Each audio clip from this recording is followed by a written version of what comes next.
So we are setting up a 3-inch Schedule 40 PVC siphon here. Oh yeah, I love it when it works on the first pull.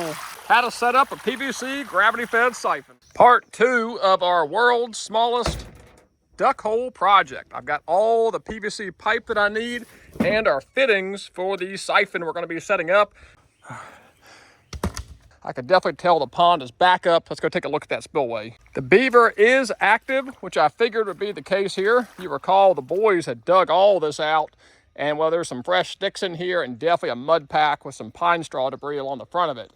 So there is a beaver in here. I'm not too worried about him because the siphon system, they don't seem to mess with those too much. They kind of have a hard time clogging it. There's a lot of pressure down deep in there. Historically, I've not had a beaver problem messing with siphons, so we'll dig this out when it's time. But overall, I'm not too worried about it. This spillway is not going to be the primary way that we drain this pond down. It'll be that gravity-fed siphon we're setting up. All right, got our pipe ran all the way as far as we're gonna need to, and we're gonna have plenty of pipe. So I got 2 more pieces to haul in here, and I'm thinking I'm only gonna need 1 more at the top and 1 more to go out into the pond. So I think I have bought exactly enough pipe. 80 is gonna be perfect. If you're just hopping in for the first time, this is a new pond we found, 0.35 acres when we measured it out. We sent the drone up last time, got a better look at it. The plan is to come in here and siphon this pond down and plant it with food for ducks, either rice, millet, or both. 0.35 acres. I think it's got right much depth to it. I'll be really curious to see what it looks like when we drain it. Why a siphon over a pump? 2 main reasons. Number 1, cost. I've got $200 total in cost in this 3-inch siphon system, and that's purchasing at retail. You can buy used pipe and fittings and things online, marketplace, and probably get it even cheaper. So $200 total. A 2-inch trash pump is gonna start at that price with just the pump. Then you gotta buy hoses, intake, output, fuel, oil, that whole bit. So buying a pump is gonna be way more expensive than buying a siphon. And a siphon, number 2, is very discreet. You can set a siphon up, have it running, nobody will ever know it's back in there, whereas a pump running, well, you've got all that noise and racket, people may get nosy, you wanna go check out your project. The other thing is a trash pump can easily be carried out of here, whereas this PVC siphon system, not only is it cheaper and is of less value, it's a heck of a lot harder to haul out of here. You'd have to break this thing down, haul it out in 3 trips like I did. A trash pump just attracts a lot of attention. It's a lot easier to steal and you're out a lot more money. This siphon system, nobody will even know it's in here. And if it were to walk off, you just lost some pipe. Fittings, big pair of channel locks. Got my threaded cap, plug. All right, we're ready. Y'all seemed excited about this one. We are setting up a gravity-fed PVC siphon on the world's smallest duck hole. This doesn't always work for swamps, because a lot of times you don't have enough fall behind the dam. But for traditional type earthen type farm ponds, then a gravity-fed siphon works really well. The boys have already dug out the beaver dam here. 3 minutes. 3 minutes tops. This helps big time because it'll help drain the first foot of water off. The PVC will do the rest. Yes. Goodness. Hello, Rhea. She is excited to be here. So we are setting up a 3-inch Schedule 40 PVC siphon here. You could use a 2-inch or a 4-inch. It's just gonna take a lot longer with a 2-inch, you have less flow. This pond is only 0.35 acres, so I didn't feel the need to go with a 4-inch. So we've got a 3-inch system here, and there are 3 critical pieces to this. Number 1, you need to have a 1-way flapper valve on the front side. This is what's gonna allow you to fill the water up behind it, and when you start the siphon, it'll pull that flapper open and it'll prime the siphon. So a 1-way backflow flapper valve, you can buy these at plumbing supply stores. Amazon had them, but I went ahead and bought it from Ferguson. Critical piece. This is the piece that's gonna go down into the water. Next, on top of the dam, this T-fitting with the threaded top. This is what's gonna allow us to fill the siphon with water so that we can prime it. A threaded removable cap is very important. On the back side, we're just using a 3-inch plug today. You can also use a threaded cap on the back side to take off. Once the pipe is completely full of water, you remove the cap, the pressure sucks the valve open, and your siphon is primed. So Fernco fittings are to connect the pipe, and we've got some 22.5s to make the turn down the dam on the front and the back side. That way we don't overstress our Fernco fittings. These are great. These actually do have flexibility to them. They're pretty forgiving. but I would recommend at least 2 of the 22.5s or 45s, depending on how steep it is.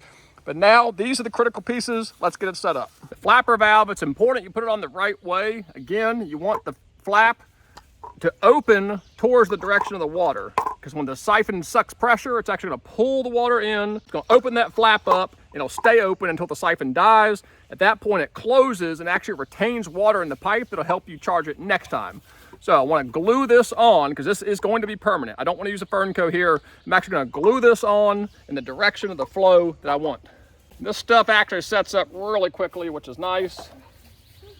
Put it both on the male and the female. So we've glued it on both the male and the female side. Now we're just going to slide it on, press it on tight, and hold it in place for just a second. But that actually sets up really quickly where we can go ahead and use it the same day. You don't have to wait days or anything. All right, so we got our flapper valve on. This will slide out into the pond. While we're waiting for the glue to set up, we're going to start connecting our pieces of pipe that run down the backside. You always want to make sure you have a lot more fall and length on the backside to help charge that siphon. Fern coat just slides on. You want to run it to about the halfway point. And you just tighten it up. Slide the other side in. Make sure they hit in the middle and tighten it up. These fern coats make the pipe able to be moved and bend. You don't always have a perfectly straight run. You'll see here in a second. These fern coats allow you to actually flex the pipe a little bit, which is really important. You don't want to glue hard fittings here, because then the pipe is permanent and can't be bent. You want to get them tight, because when this thing fills up with water, there's a lot of pressure on it.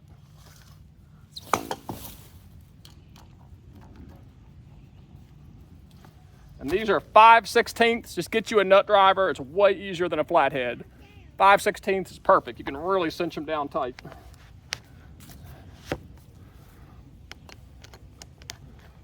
You can tell the pipe's kind of snaking and bending around down here. Again, these fern coats allow this pipe to actually be a little bit flexible. So I've made it up here to the top of our dam. We're going to use a 22.5 just to barely curve that angle and flatten this pipe back out. And I will glue this one.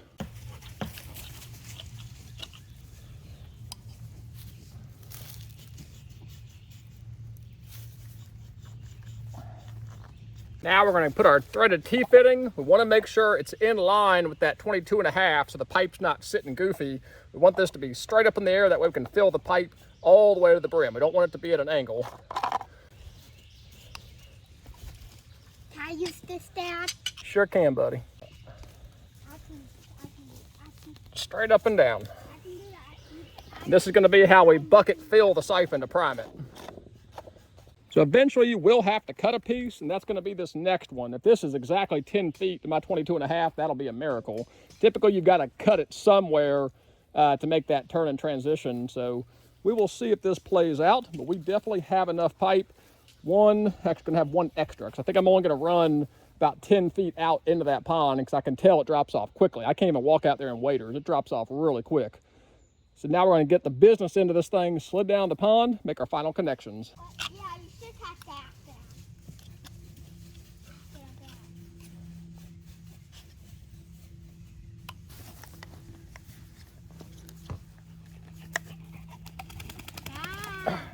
I can't believe this is working out the way it is. Every 10-foot stick is fitting perfect. I am not going to have to cut a single piece of PVC. That has never happened in my life. Because right here, you want the 22.5 to be cheated out a little bit. That way your pipe can go out deep enough. If you put it back close to the bank, then it's going to stop short. So we do want to suspend this, and I typically will put some kind of support under it. Bucket will work just fine, logs or sticks or something. So I actually do usually suspend my turn down here. And again, 22.5 seems to be better than 45s for most of these ponds in my experience. I want to make sure it's perfectly in line, headed straight out to that pond. I can help you with that. Can help me with that? I can put that pipe in there. So now the fun part, the business end. We want to slide this backflow valve out here. We don't want to jam it in the mud. I like to put it out, let it float, and gently sink down. Then we'll make our connection. And you want to make sure this is straight up and down. If it's on its side, that flapper valve is going to be cracked and not hold your water back. So it's really important you keep this thing in line. So what I do is I actually make a visual mark, say, okay, this is just off center. Use the pipe lettering right here. And I know if I keep that lettering just off center, I've kept my flapper straight. And you can actually feel that flapper close. My dog's in it. You can actually feel that flapper close when the water gets in it. That's what you're feeling right there. So now we're going to go ahead and put glue on it and make our connection. And again, we want to make sure our print is just off center. I like to feel it close one more time. There we go. Like I said, a bucket's going to be just about perfect right here. That takes the pressure off this joint for this to land on that bucket. So always bring an extra bucket, one to fill it and then one in case you need to support the pipe. So as it's set up, it's only going to drop this pond about 4.5 feet. I don't know how deep it is. What I may do is come back in here and cut this and splice in another piece of pipe to make it longer. Put a fern coat fitting right here. For now though, we should drain this thing about 4 feet from what I can tell. And here is the last critical piece. I have forgotten this before, and bucket and fill and fill. Why won't this pipe fill up? Well, I forgot to put my plug in. So now we're going to go to the downstream side and put our plug in. You can certainly use a ball valve. You could use a threaded cap, or you can just use these plugs. These plugs are just as easy. It holds back plenty of pressure. I've always had really good luck. Sometimes these will blow off and that gets a little frustrating. That's where a ball valve, but you know, again, if you're trying to do this on a budget, ball valves are like 20 bucks for a 3-inch. So you just put that on tight and you use your channel lock to take it back off. One final recap before we charge it. We've got our 3-inch plug in. We've got our pipe connected. Make sure the back side is lower than the front side. We're using fern coat fittings to connect it. That way we can actually bend our pipe. And that gives us some flexibility here. We come up here to a 22.5. It's a glued fixture. Come across here to our threaded T-fitting. Back down this side with another 22.5. I've got the pipe supported here. That way I can get a little bit more length out here. And then there's a one-way backflow flapper valve on the front. So now what's the fun part? We're gonna fill this thing up. We're gonna use a bucket. So me with not a great back will have fun with that. We are going to fill this thing up through this hole until this siphon is completely full. You like to have this T at the highest elevation or at least level. I can tell it's a little low here, so I may support it up a little bit. That way you can get it completely full. The more you spill, the more buckets you gotta fill. It's filling.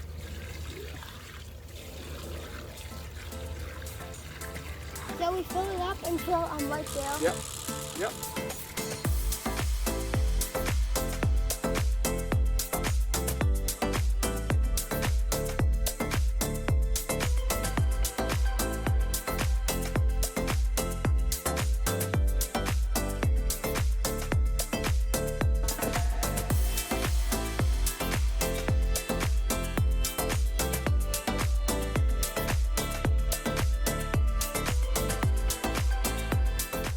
And one thing I like to do is it'll start gurgle. Let it gurgle to get all those air bubbles out. See that? So it's just filling in all the little air bubbles. You want to make sure this thing is going to hold full before we put the lid on. Like it's still drinking water somewhere. We're just making sure we get a really good prime. Put our cap on. And this is going to want to pull air if you don't tighten it good. Yep, the whole pipe's full of water. Closing that up. That seals and keeps any air from getting in the pipe. This is where you pray it works the first time. I don't have a trash pump like I discussed. 10 buckets to fill 70 feet of 3-inch pipe.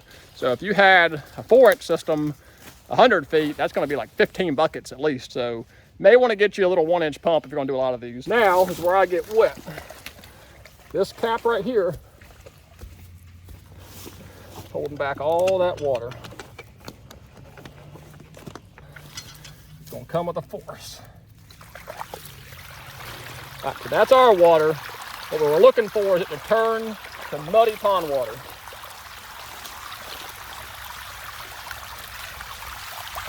You want it to turn, and there it goes. See that mud? That's pond water. to clear the debris. Isn't that cool, Tucker? So that is a gravity siphon. It charged on the first pull, which is great. So now we've cleaned up the junk. That was probably pond bottom that cleared. Now we're pulling clean pond water. This 3-inch siphon will sit back here and run quietly for days. Nobody have any idea it's back in here. I'll be curious to see how fast it drains it down. What do you think? 2 days, 3 days? Yeah, probably. 2 or 3 days. 3-inch pipe, 0.35 acres. We got a really good prime here. I'm betting about 2 or 3 days. And make sure our joints are all holding. I think we're doing good, man. The other thing to do, come listen to your cap. I'm gonna come listen to your cap and make sure you don't hear any air. Put a little bit of water around it too to listen. Because if you pull any air, it'll slowly kill the siphon. It's a real slow process, but eventually will kill the siphon. So the water still keeps going and going for days? Keeps going and going and going until the pond drains all the way down to the backflow valve. It'll just keep draining. If you don't have one of these Tractor Supply buckets, it's like the poor man's Yeti, except I think it's better. It's got this really comfortable rope on it, and it's got a handle here for tipping and pouring. So these Tractor Supply buckets are slick. They're my new favorite. Super comfortable, very ergonomic. It just makes sense. And that is how you set up a gravity-fed siphon. It really is simple. You just need those couple critical pieces and just some of that experience, knowledge. Have the one-way flapper valve, the threaded T-fitting, and a plug on the back. Make sure you fill it all the way up. Make sure it's holding good. Get that good first prime. Then this thing will just sit here and drain all night until it drains all the way down to that flapper valve. Eventually it'll pull air and it'll turn itself off. But I hope you learned something. This is just a fun project. Got the boys out here teaching them about gravity siphons, some physics, how to put pipe together. Lots of valuable lessons. Hope you guys learned some too. Thanks for tuning in. But as always, thank you guys for watching. God bless. Take care.